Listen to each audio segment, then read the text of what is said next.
السلام عليكم ورحمة الله وبركاته. نحمد ونصلي على رسوله الكريم أما بعد فأعوذ بالله من الشيطان الرجيم بسم الله الرحمن الرحيم إن الحكم إلا لله شهد الشرك اللهم صل على محمد وعلى آل محمد.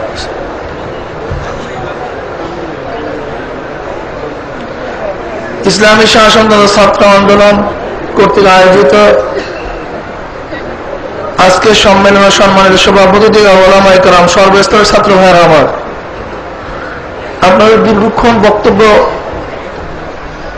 শুনতেছেন, আশা করি উপলব্ধি করছেন ঈশা ছাত্র আন্দোলন কি সংগঠন। ঈশা ছাত্র আন্দোলন প্রচলিত কোন ছাত্র সংগঠনের নাম নয়, কোন দলের নাম নয়। আত্মশুদ্ধির ভিত্তিতে, চরিত্র গঠনের মাধ্যমে, নিজেকে সংশোধনের ভিত্তিতে তারা দেশকে সংশোধন করতে চায়। নিজেকে সংশোধন করার ভিত্তিতে তারা দেশকে সংশোধন করতে চায়। নিজেদেরকে আদর্শ বানাবার ভিত্তিতে দেশকে আদর্শবান করতে চায়। নিজেকে সৎ করার ভিত্তিতে দেশকে সৎ করতে চায়। নিজেকে চুরি মুক্তি করার ভিত্তিতে দেশকে চুরি মুক্তি করতে চায়। নিজেকে সন্ত্রাস মুক্ত করার ভিত্তিতে দেশকে সন্ত্রাস মুক্ত করতে চায়। আপনি নিজে সন্ত্রাসী হয়ে দেশকে কোনোদিন সন্ত্রাস মুক্ত করতে পারবেন না। আপনি নিজে চোর হয়ে দেশকে কোনোদিন চোর থেকে মুক্তি করতে পারবেন না। আমি ভালো না হয়ে আমার টিচিংয়ে, আমার দায়িত্বে, আমার হুকুমতে, আমার ক্ষমতা আর একজন কোনোদিন ভালো হতে পারে না। এর জন্যই তো কোন একটা ভালো মালের প্রয়োজন হলে, কোন এক নাম্বার মালের প্রয়োজন হলে দোকানদার এক নাম্বার হতে হবে। দুই নাম্বার দোকানদারের কাছে কোনোদিন এক নাম্বার মালের আশা করা যায় না। ঠিক দুই নাম্বার শাসকের দ্বারা কোনোদিন দেশ এক নাম্বার হওয়া সম্ভব না। এবং ঈশা ছাত্র আন্দোলন, ঈশা আন্দোলনের প্রথম টার্গেট হলো নিজেকে এক নাম্বার করব, এরপর দেশকে এক নাম্বার করব।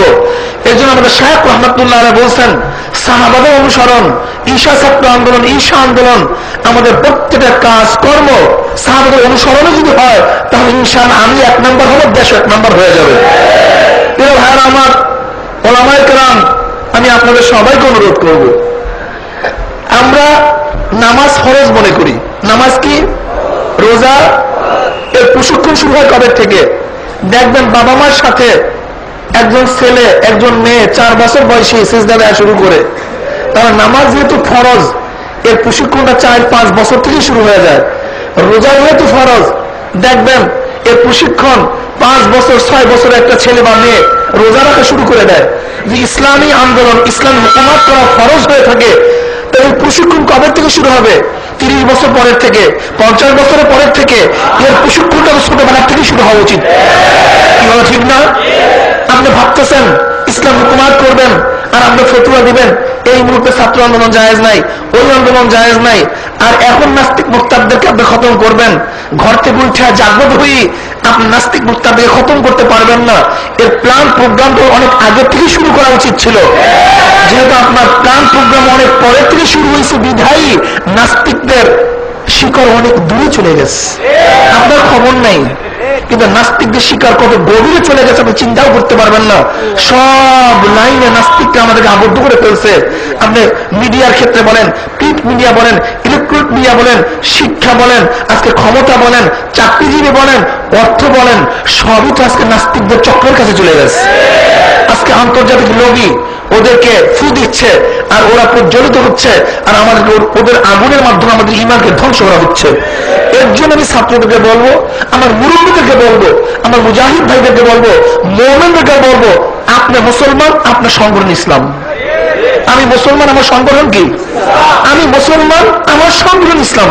যদি আপনি মুসলমান হয়ে থাকেন তাহলে আপনার সংগঠন ইসলাম, আর আপনি যদি মুসলমান না হয়ে থাকেন তাহলে আপনার সংগঠন বিএনপি হতে পারে, আওয়ামী লীগ হতে পারে, জাসদ হতে পারে, বাসদ হতে পারে, ছাত্রলীগ হতে পারে। কিন্তু আপনি যদি মুসলমান হয়ে থাকেন, ইসলামের বাইরে সংগঠন করার কোনো অবকাশ আপনার নাই। আমাকে বলুন, আছে কিনা? এর জন্য আমি প্রত্যেকটা মুসলমানকে বলবো, আমার বন্ধুদেরকে বলবো, আমার মুরব্বীদেরকে বলবো, আমি পায়ে হাত থেকে বলবো, আপনি মুসলমান, আপনার সংগঠন ইসলাম, এর বাইরে কোনো সংগঠন নাই। ঠিক না? এর জন্য মুরব্বীদেরকে বলবো, আমি বিশ্বাস করি আজও যদি যদি চরমোনায় প্রত্যেকটা মুজাহিদ তার সন্তানকে ঈশা ছাত্র আন্দোলন অন্তর্ভুক্ত করে, তাহলে বাংলাদেশের বুকে ঈশা ছাত্র আন্দোলনের চেয়ে বড় কোনো সংগঠন বাংলাদেশে থাকার কথা না। কিন্তু আমরা বিভিন্ন জায়গায় সফরে যাই, কষ্ট হয়, দুঃখ লাগে, দেখতে তো আজিব মুজাহিদ, চেহারা তো খুবই সুন্দর, দায়িত্বশীল, কিন্তু ছাত্র তার ছেলেটা যখন আমাদের সামনে হাজির করে তখন আমাদের মাথা অবনত হয়ে যায়, চক্ষু নিচে নেমে যায়, লজ্জিত হই। এই কি প্রশিক্ষণ? এই কি ইসলাম তাদেরকে শিক্ষা দিয়েছিলাম? আজকে তার চেহারার মধ্যে দাঁড়িয়ে আছে, তার মাথার মধ্যে টুপি আছে, সে তো ভালো একজন পাক্কা মুজাহিদ, কিন্তু তার ছেলেটা তো পাক্কা একটা শয়তানের সৈনিক। তার সাথে আর এই মুজাহিদের সাথে কোনো সম্পর্ক নেই, কোনো সম্পর্ক নেই। এর জন্য আমি আমার বন্ধুদেরকে বলবো, আমার বাবাদেরকে বলবো, আমি মুজাহিদ বন্ধুদেরকে বলবো, মুসলমান ব্যক্তিদের বলবো, আসুন আজকে থেকে আপনার ছেলেদেরকে ঈশা ছাত্র অন্তর্ভুক্ত করান এবং ঈশা ছাত্র আন্দোলনের এই শিক্ষা শিক্ষিত করেন। ইনশাআল্লাহ দেখবেন সেই দিন বেশি দূরে নয়। হ্যাঁ, ওরা যতই বেশি অগ্রসর হোক না কেন,